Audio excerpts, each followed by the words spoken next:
사도행전 13장 보시면 13장, 14장 14장이 1차 선교 여행 코스예요. 예, 감이 오실지 모르겠습니다. 13장에 이제 안디옥 교회에서 출발하잖아요. 안디옥 교회에서 출발해서 이제 쭉 터키 쪽으로 들어가는데, 그 혹시 1차 전도 여행 사진 못 올려주시죠? 그거 놔두시고요. 그러니까 사도행전 13장, 14장 이 두 장이 1차 전도 여행의 시작인데, 제가 그랬잖아요. 초대교회에서 제일 중요한 교회가 3개가 있다고.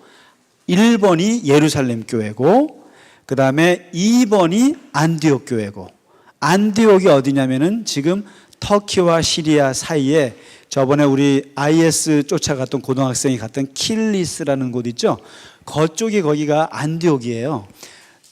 안디옥 교회가 이제 이방인들이 세운 첫 교회고, 안디옥 교회에 이제 바울과 바나바와 5명의 지도자가 공동 목회를 하다가 바울과 바나바를 파송시켜요. 그러니까 이제 바울 같은 사람은 역마살이 낀 사람이죠. 어떻게 보면 그냥 한 곳에 오래 못 있는 거예요. 그러면서 이 복음을 이방으로 가는 게 꿈이었기 때문에, 그래서 첫 번째 1차 선교 여행을 떠나요. 이게 이제 떠나는데 사실 그렇잖아요. 보세요. 4일짜리 5일짜리 필리핀 나보타스 가는 것도 참, 그것도 5일이 꽤 있어 보이는데요. 이게 이제 안디옥을 출발해서 여기죠. 안디옥이 여기에요. 그 감 잡히시죠? 여기를 출발해서 이제 이렇게 1차 때는 이렇게 배를 타고 이렇게 와서 바보라는 곳에 왔다가 이렇게 와서 비시디아 안디옥이 2개라 그랬잖아요. 이렇게 여기서 와서 또 이쪽으로 루가오니아 요 지역에서 복음을 전하다가 다시 그대로 이렇게 돌아온 게 이게 1차 전도 여행이거든요. 이게 그러니까 1차 전도 여행은 바로 터키 남중부 쪽 여기를 공략한 거죠. 이쪽 터키를 처음으로 한번 맛을 본 거예요. 여기가 이제 사이프러스 섬이고 여기로 요만큼 도는 거거든요. 1차가. 그리고 요 1차를 돌고 나서 느낀 게, 야, 이방 사람들도 복음을 듣더라. 그걸 이제 깨달은 거예요. 이 터키 지역에서. 그렇게 해서 여기서 나온 논쟁이 지난주에 말씀드렸죠. 예루살렘 총회, 예루살렘 회의. 그러니까 이방인들에게 할례를 줘야 되느냐 말아야 되느냐.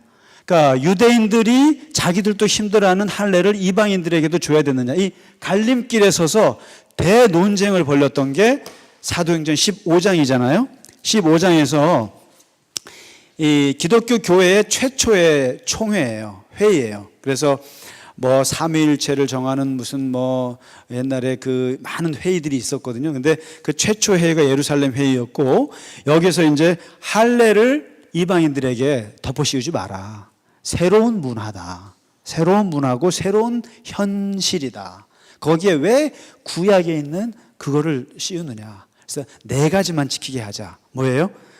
우상 섬기지 않는 거, 그 다음에 음행하지 못하게 하는 거, 그 다음에 목매어서 죽은 거 먹지 말고, 그 다음에 피를 멀리하자. 이거는 이방인들도 멀리하자고 하고, 할례라든가 모세 율법이라든가 이런 것들을 덮어씌우지 말기로 결정한 게 그 유명한 예루살렘 회의예요. 그래서 여기서 이제 결정이 났습니다. 나서 이제 복음이 할례라고 하는 짐을 벗어버리고 이제 그냥 바로 들어가는 거예요. 이방인들한테 그리스도를 믿음으로 말미암아 구원받는다. 거기에 쓸데없이 할례 받아야 되고 모세 율법 지켜야 되고 유대인이 되어야 하고 이런 거 없다. 그냥 너희는 오직 엑기스, 복음의 엑기스만 듣고 구원받으라. 그리고 나머지는 다 인정하는데, 다만 피라든가 우상 숭배 이런 것만 하지 마라 하고 이제 이방인들에게 복음이 좀 가벼워졌죠. 그러니까 유대인들이 그걸 꽉 쥐고 있었거든요. 근데 이게 바울의 노력을 통해서 이게 뚫고 나간 거예요. 그래서 만일에 이 예루살렘 회의에서 할례를 받기로 결정을 했잖아요. 그랬으면 기독교는 다시 다시 유대교 속으로 들어갔을 거예요. 그리고 오늘날처럼 세계적인 기독교화 되지는 못했을 거예요. 그래서 이 사도행전 15장은 굉장히 의미심장한 회의예요. 기독교가 유대교로 돌아가느냐 아니면 기독교로 뻗어가느냐, 이 두 갈림길에서 했던 최초의 회의고, 여기서는 나갑시다라고 결정한 거예요. 나갑시다.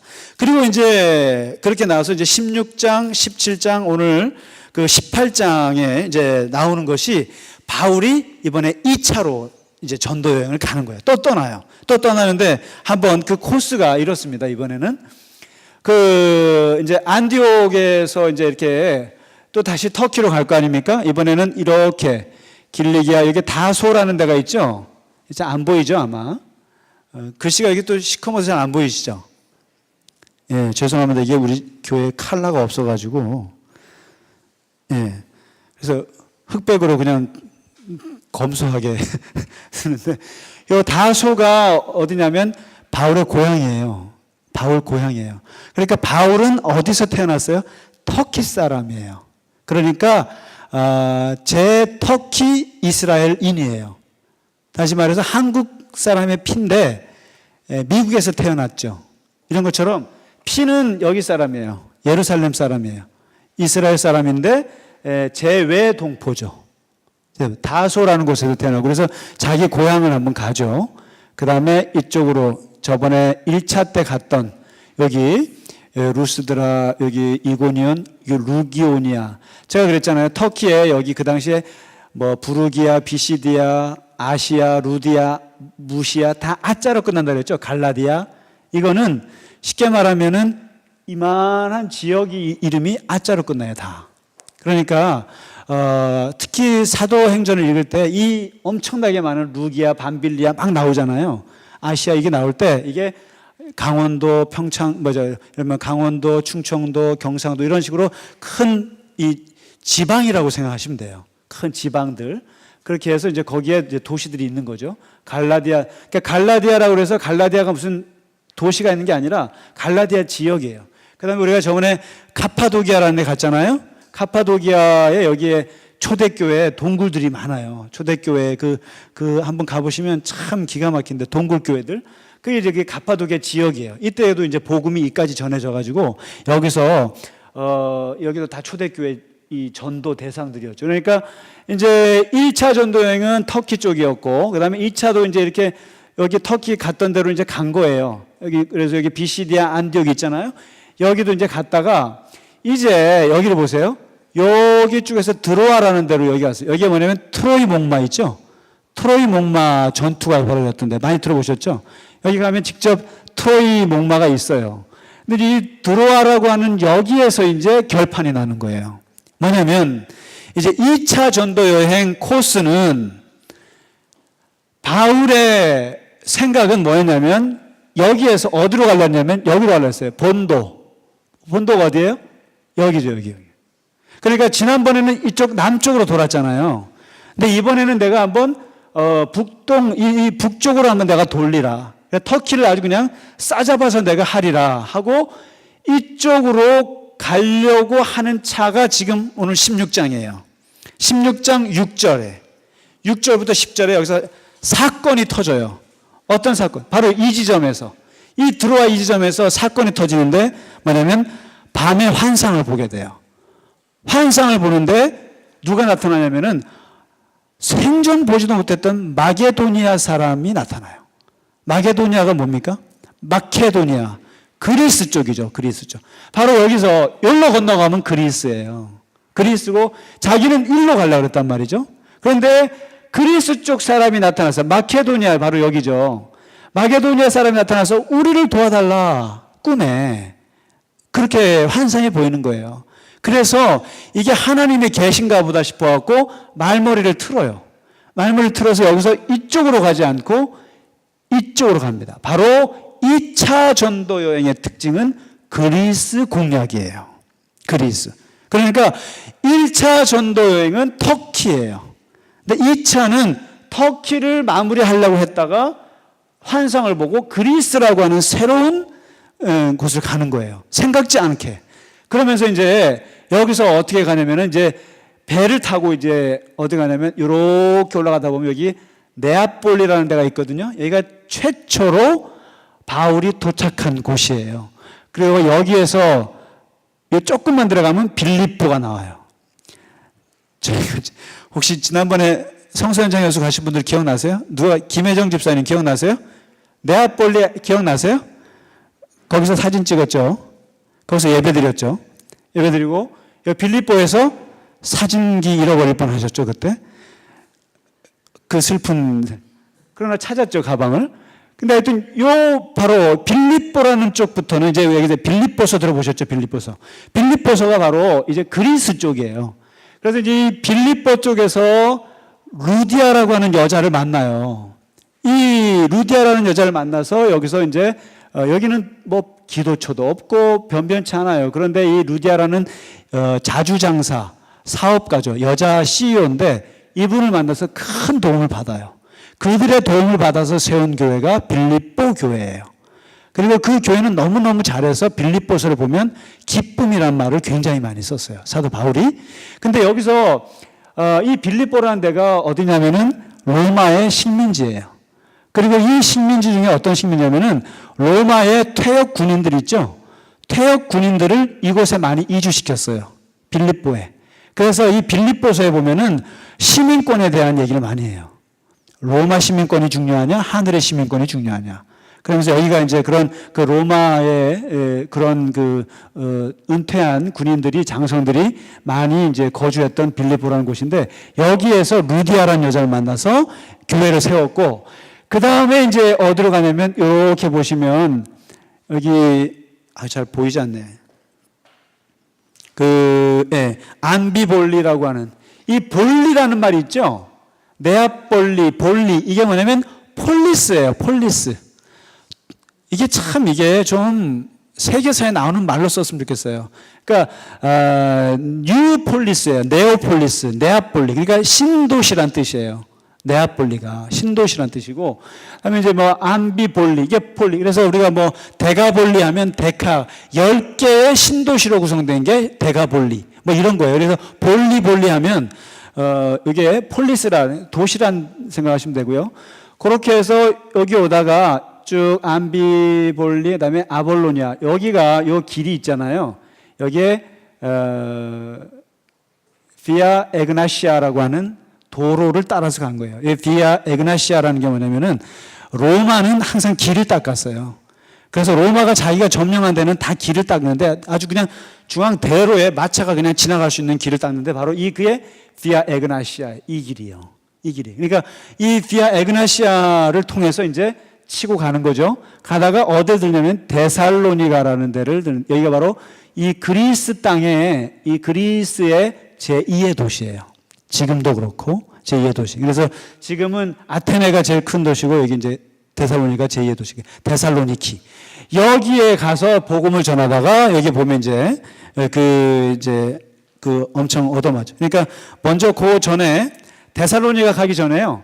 빌립보에서 무슨 사고가 터지냐면은 빌립보에서 귀신 들린 여종, 그리고 귀신 들린 여종이 이제 그거 갖고 돈 벌어 먹는데 하도 괴롭혀서 상대는 안 하려고 그랬는데 그 여종에게 예수 이름으로 나가라 그랬다가 이 여자가 쉽게 말하면 영빨이 떨어져 버린 거예요. 귀신이 나가면서 예언을 못 하는 거예요. 그래서 직업이 잃은 거예요. 그래서 여러분 함부로 무당들한테 가서 귀신 내쫓으면 안 돼요. 직업 끊겨요. 그 사람 직업 끊겨요. 다시 말해서 예수 이름으로 그 사람의 예언했던 영 이런 것들을 다 뺏어버릴 수가 있어요. 그러니까 이 여자가 지금 직업을 잃어버렸어요. 그러니까 어떻게 하겠어요? 고발했죠. 고발해갖고 이 빌립보에서 바울하고 실라가 여기서 감옥에 갇히게 됩니다. 감옥에 갇히게 되고 여기서 이제 그 빌립보에서 감옥에서 찬송하다가 옥문이 열리는 일이 벌어지죠. 그래서 이제 옥문이 열려지면서 간수 하나를 구원하죠. 옥문이 열리니까 간수가 자살하려고 그런 거예요. 내가 이제 사람 다 이 책임 때문에 그때 이제 유명한 말이죠. 걱정하지 마라. 주 예수를 믿으라. 그리하면 너와 내 집이 구원을 받으리라. 그렇게 해서 이 간수를 구원한 것이 이 빌립보에서 벌어졌습니다. 이게 16장이에요. 16장입니다. 그 이야기 전부예요. 그 다음에 17장에 가서 이제 아까 비아 에그나시아, 비아라는 게 이제 길인데 에그나시아를 통해서 쭉 여기입니다. 데살로니가를 갑니다. 데살로니가를 가서 여기서도 뭐가 있냐면 회당에 갔다는 얘기는 이 데살로니가도 굉장히 동포들이 많다는 얘기예요. 그러니까 제가 그랬죠. 초대교회 때 이 지역에 흩어져 있는, 지중해 흩어져 있는 유대 동포가 800만이었다고. 그리고 가는 곳마다 회당을 짓는다고요. 주요 도시마다. 그 회당에 놓고 회당을 짓고 거기서 이제 자기들 신앙생활을 하는 거죠. 거기서 복음을 이제 전한 거예요. 똑같은 거예요. 복음을 전했는데 여기서는 또 어떻게 해요? 난리가 났죠. 데살로니가에서. 어떻게 합니까? 소동이 일어났어요. 누가? 유대인들이 또 말도 안 되는 소리하고 앉아있네 하면서 그냥 바울과 실라를 또 막 내쫓으니까 어디로 이제 도망가냐면은 여기서 베레아라는 곳으로 도망가요. 근데 여기서 베레아라는 데를 한번 좀 보세요. 이 베레아에 가시면 바울의 동상이 있어요. 그리고 이 베레아 사람들은 지금도 이게 이제 이 그리스 정교회가 있거든요. 그리스 정교회인데 이 그리스 정교회인데 매우 바울을 사랑하는 사람들이에요. 이 그리스 사람들이 바울을 사랑해요. 특히 베레아에서는 바울을 너무너무 사랑해서 바울의 이 한쪽에는 이게 동상이 있고 한쪽에는 바울의 이렇게 말씀이 있어요. 그래서 그게 이제 저희 가서 사진 찍어 봤는데 기억나시나요? 집사님? 기억 안 나시죠? 잘. 어디가 어딘지. 모든 성지순례는 기억이 안 납니다. 어디가 어딘지, 여기가 어딘지. 항상 가면 이게 구분이 안 돼요. 그렇죠? 예? 그 쫓아다니면서 여기가 여기고 예루살렘이 베들레헴인지 예루살렘인지 알 게 뭐예요? 솔직히 생각해 보세요. 해외에서 우리나라 와서 서울에 와서 부산에 왔는지 부산 광주 이게 구분이 되나요? 우리나 구분하지? 네, 마찬가지예요. 요 베레아에서 그 바울에 대한 깊은 추억이 있는 곳이 베레아예요. 바로 그게 여기 있어요. 17장 10절부터 15절 요 5구절밖에 안 되는 구절인데 여기서 지금도 그 베레아 사람들은 바울을 그리워해요. 그게 무슨 사건이냐면 데살로니가에서는 실컷 두들겨 맞았는데 베레아에 왔더니 여기 보시죠. 베레아 사람들은 데살로니가 사람들보다 다르대 이거죠. 다른데 어떻게 다르냐면은 너그러워서 되게 제너러스한 거예요. 사람들이요. 굉장히 제너러스한데 데살로니가에서는 말씀을 전했더니 돌이 날아왔는데 이 베레아에서는 말씀을 전했더니 이 사람들이 여기서 보세요.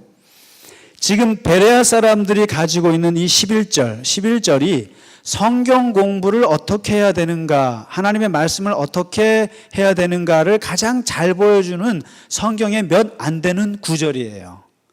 성경 공부는 이렇게 해야 된다. 이게 베레아에서 보여주고 있어요. 뭐냐면 일단 굉장히 너그러운 마음으로 접근합니다.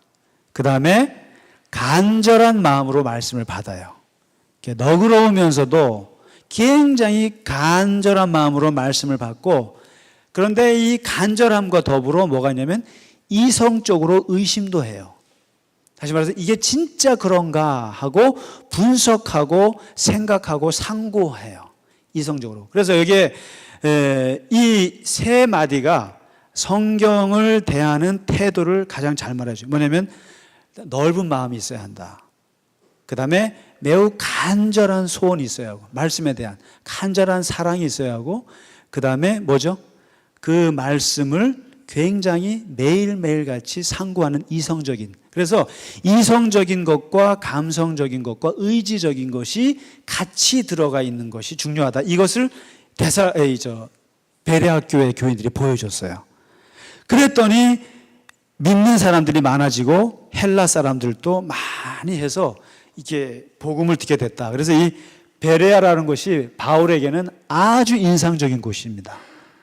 그래서 어떤 이단 교회에서는 이 베레아라는 말을 써서 자기네가 좋은 말은 다 그런 데서 써요. 이제 베레아. 그래서 근데 요 베레아라는 데가 이런 아주 좋은 곳이 있었고요. 그 다음에 이제 세 번째 보시죠. 이제 이 그리스로 들어가서 빌립보를 지나서 데살로니가에 가서 한번 혼이 나고 베레아에 가서 아주 인상적인 교인들을 보게 되고 그 다음에 어디로 내려냐면은 이제 드디어 오늘의 이제 핵심 부분입니다. 뭐냐면 헬라 문화의 핵심지, 그리고 그리스 문화의 가장 중심 중의 중심, 제우스 신의 중심, 그 중심이 어디예요? 아테네죠. 그 유명한 아테네. 소크라테스가 죽었던 곳이요, 플라톤이 그 학파를 만들었던 곳이요, 아리스토텔레스가 그 철학을 구성했던 곳이 아테네거든요. 아테네. 그 그리스 서양 철학의 근원지라고 하시는 데가 어디냐면 아테네인데, 아덴을 공략합니다. 이제 아덴이에요. 아덴으로 가는 거죠. 배 타고 이런 식으로 배를 타고. 우리는 버스 타고 올라갔습니다만은 거꾸로 이렇게 이제 와서 아덴, 어디냐면 여기예요. 아테네입니다. 아테네 여기에 도착합니다. 이제 오늘 사도행전 17장 16절부터 34절까지는 어떻게 보면 아주 그 의미심장한 역사적인 사건이 벌어지는 곳이에요. 이게 바로 뭐냐면 우리가 동양과 서양이 만났다고 하는 것도 엄청난 역사적인 사건이듯이 성경에서 바로 이겁니다.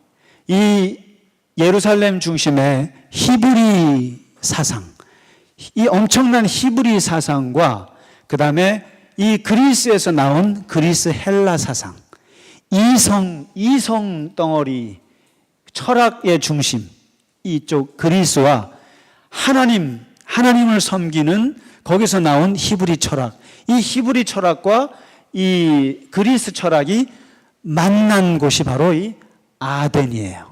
다시 말해서 바울이라고 하는 이 히브리 사람을 통해서 다시 말해서 기독교가 이 헬라 지역을 만났던 최초의 곳이 바로 이 아덴인데, 아덴에서 바로 유명한 설교를 합니다.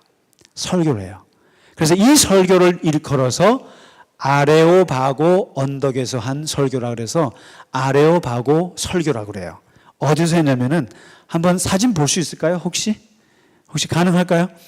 그리스 가시면 항상 1호로 가는 데가 어디세요? 파르테논 신전이죠. 예.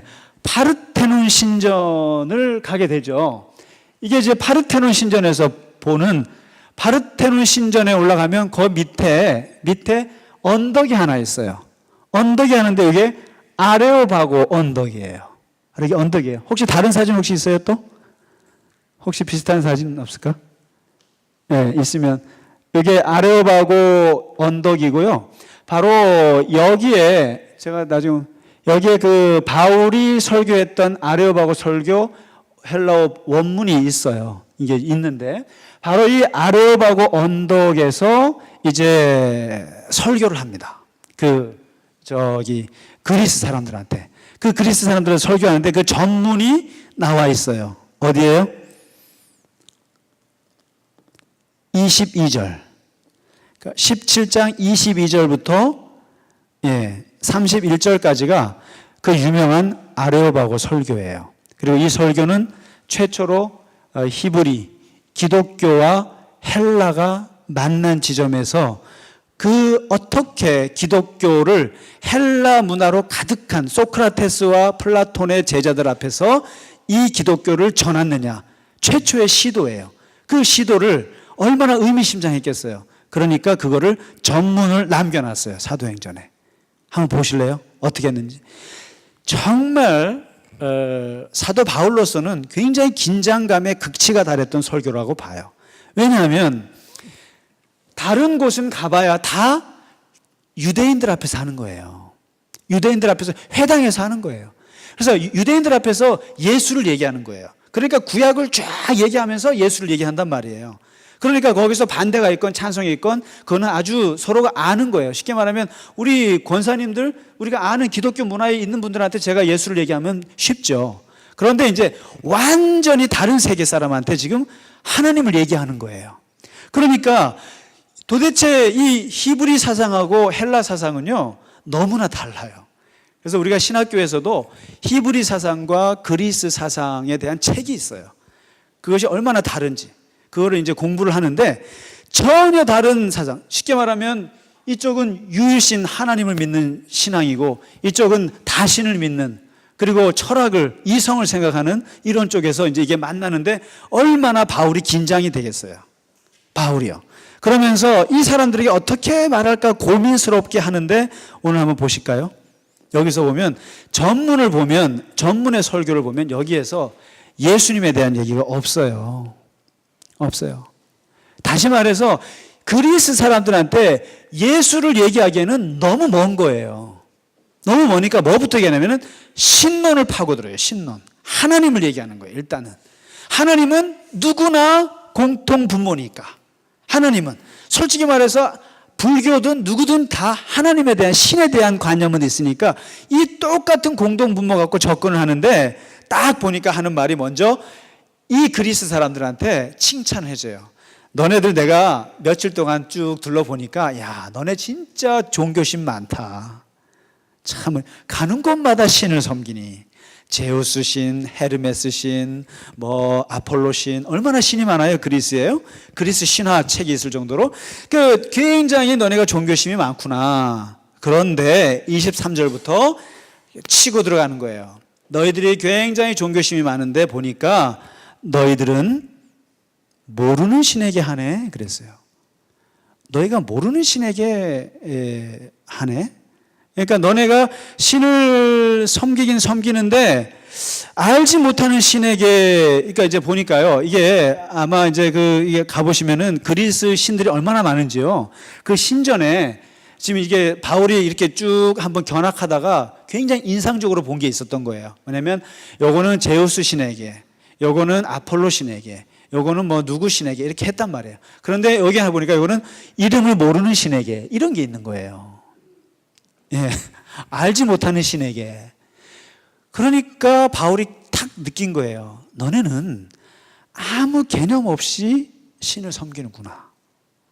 이거를 깨달은 거예요. 그러면서 내가 그 알지 못하는 신이라고 되어 있는데, 막연한 신이라고 되어 그 신이 누군지 얘기해 주겠다 이거예요. 그러니까 그리스 사람들이 깜짝 놀라겠죠. 우리가 알지 못하는 신이라고 했는데 그 신이 누군지를 알려준다니까 얼마나 좋겠어요. 그러면서 24절부터 얘기하는 거예요. 우주와 그 가운데 있는 만물을 지으신 하나님께서, 벌써 이제 나오잖아요. 지금 바울이 말하는 하나님은 지금 창조주 하나님이에요. 우주 만물을 지으신 하나님께서 천지의 주인이신데 그분은 손으로 지은 전에 계시지 아니하시고 또 무엇이 부족한 것처럼 사람의 손으로 섬김을 받지 않는다. 그런 분이시고, 그리고 이분은 만민에게 생명과 호흡과 만물을 친히 주시는 이시다. 자, 벌써 다르지 않느냐. 너희가 생각하는 신들은 부족한 게 많아갖고 맨날 받아먹는 신이라는 거죠. 맨날 받아먹는 신인데, 근데 천지를 만드신 내가 소개하는 하나님은, 그분은 만물을 만드신 분이고 그분은 아쉬울 게 없는 분이다. 다시 말해서 너네가 맨날 와서 이렇게 이 제단에다가 놓고 뭐 곡식을 쌓고 돼지고기 잡고 소 잡고 안 해도 되는 하나님이다. 그 필요치 않는 하나님이다. 그리고 이분은 오히려 너희에게 생명과 호흡을 주시는 분이다. 이게 이제 여기서 벌써 그리스 사람들이 말하는 신하고 바울이 말하는 신하고 근본적으로 다르죠. 그리스 신은 우리가 섬겨야 돼요. 먹여야 돼요. 맨날 먹여야 돼요. 그 신은요. 그런데 지금 바울이 소개하는 하나님은 아니다. 그 하나님이 너희를 먹인다. 하나님이 너희를 먹이는 그 하나님을 소개한다. 이런 거죠. 여기서 벌써 충격이 되죠. 그 다음에 이제 26절에 보면 인류의 모든 족속을 한 혈통으로 만드사 온 땅에 살게 하시고 그들의 연대를 정하시며 거주의 경계를 한정하셨으니, 하나님은 모든 민족과 그 민족들이 어떻게 사는지를 다 섭리하시는 분이시다. 그러니까 너희 이 그리스 땅조차도 다 그분 하나님께서 다 여러분을 지배하시는 것이다. 이렇게 얘기를 하죠. 그리고 이제 27절에 이런 말을 해요. 하나님을 더듬어 찾아 발견하게 하려 하심이로되 그는 우리 각 사람에게서 이거예요. 멀리 계시지 않다 이거죠. 이게 이제 충격적인 얘기예요. 그리스 사람들은 아무리 하나님을, 신들을 열심히 섬겨도 그 신은 항상 멀리 있는 거예요. 그런데 기독교의 하나님은 매우 가까이 계시다. 얼마나 가까이 계시냐면 28절에 나오죠.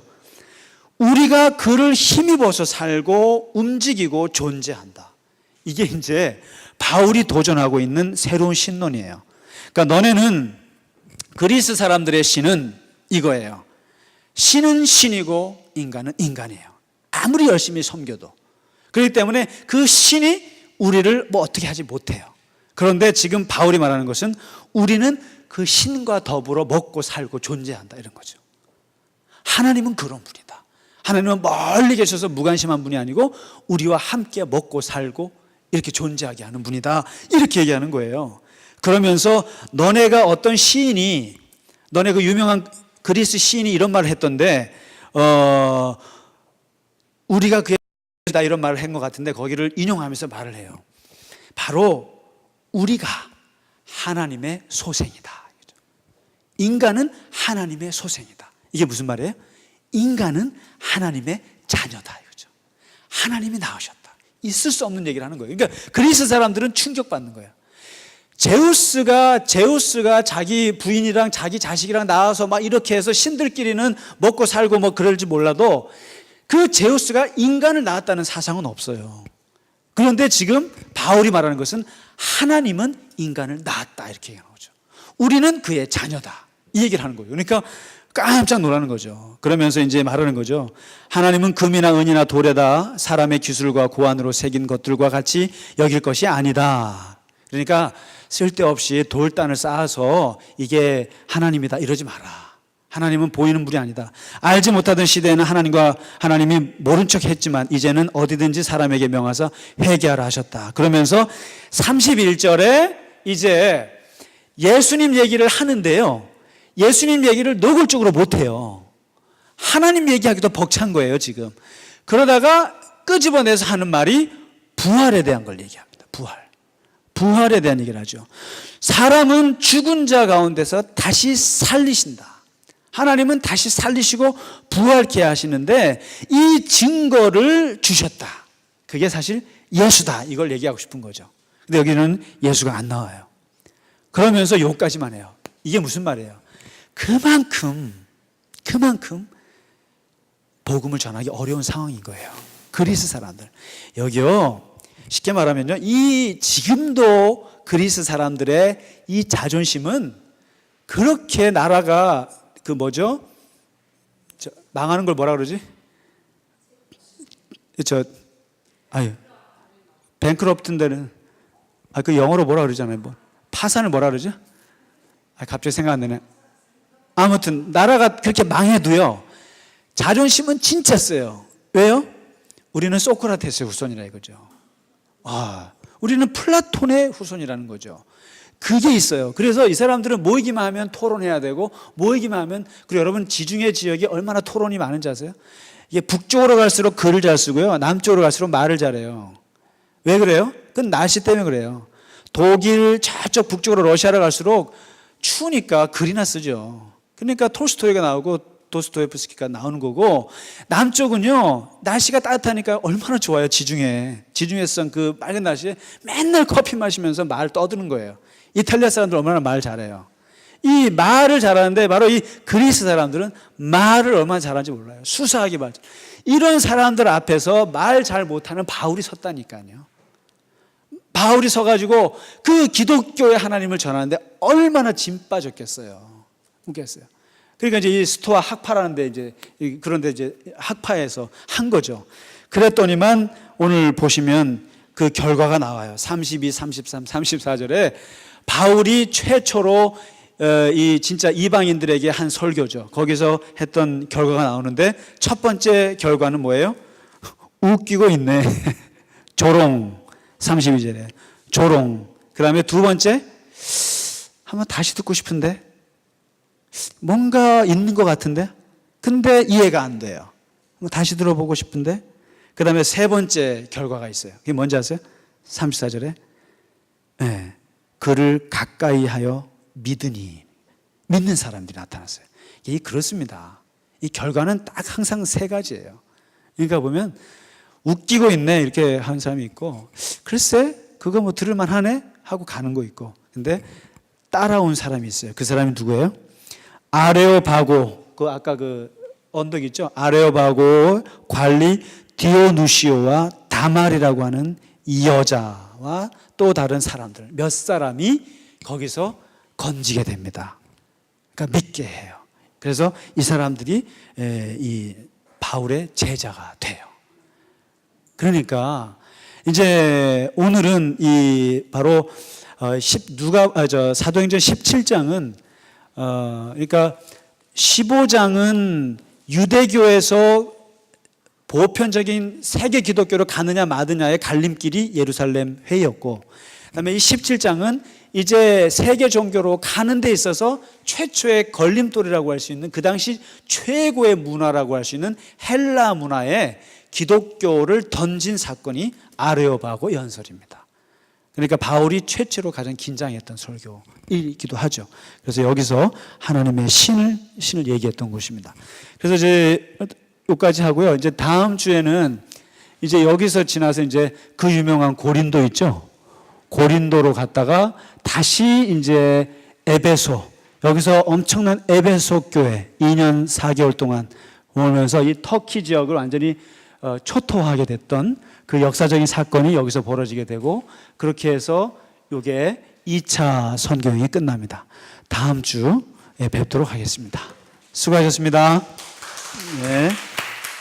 오늘은 17장까지 한 겁니다. 17장. 네, 17장.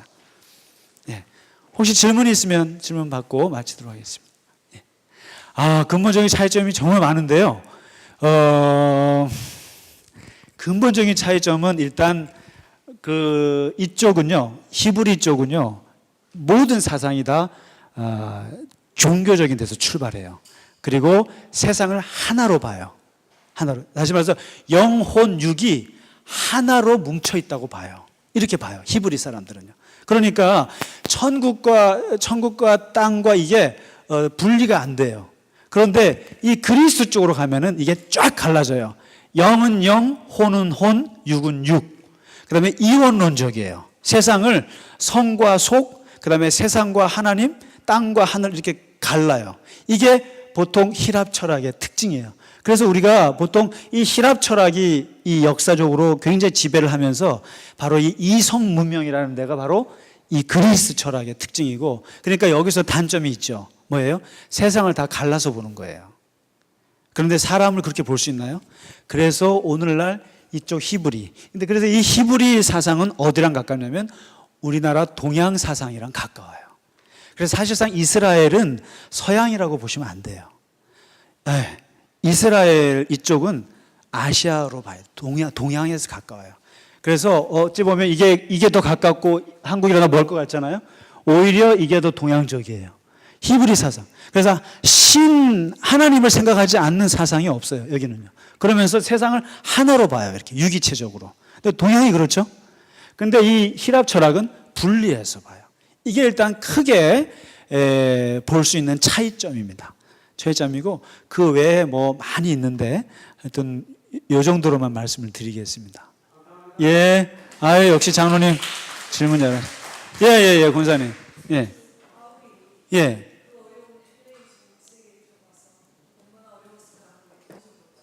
예. 그리스는요, 기독교예요. 그리스 정교회가 있어요. 예. 우리보다 더 오래됐고요. 그리스 정교회는요, 무시하면 안 돼요. 그러니까 이게 좀 상식적으로 좀 아셔야 되는데, 기독교, 이건 제가 꼭 좀 알았으면 좋겠어요. 뭐냐면, 이게 자꾸만 이런 게 없으니까 자꾸만 딴 얘기를 하게 돼요. 교인들이, 이제 기독교인들이 좀 무식하다는 얘기를 자꾸 듣게 될 수도 있는데, 이 기독교가 이게 그리스도교거든요. 이게 이제 예수를 믿는 종교예요. 예수님을 믿는 종교인데, 여기에는 크게 한 세 파가 있어요. 이게 뭐냐면 로만 카톨릭이 있어요. 로만 카톨릭이 있어요. 우리가 잘 알고 있는 천주교라고 이름하는 거 있죠. 로만 카톨릭이 있고요. 그 다음에 이 로만 카톨릭과 더불어서 뭐가 있었냐면 동방정교회라는 게 있어요. 정교. 이 역사가 그렇습니다. 그래서 이게 두 개가 갈라졌어요. 그래서 이게 이거를 서방교회라고 그러고 이걸 동방교회라고 해요. 동방교회라고 하는데 우리는 이 둘을 다 카톨릭이라고 생각을 한단 말이에요. 그렇지 않습니다. 그래서 이 로마 카톨릭하고 동방정교회가 여기 이제 뭐가 있냐면 그리스가 들어가고요. 러시아, 그 다음에 동유럽 있죠? 그런 쪽에 있는 많은 교회들이 여기에 들어가는데 로마 카톨릭으로 해서 쭉 내려왔어요. 그 다음에 또 동방 종교회로 해서 쭉 내려왔어요.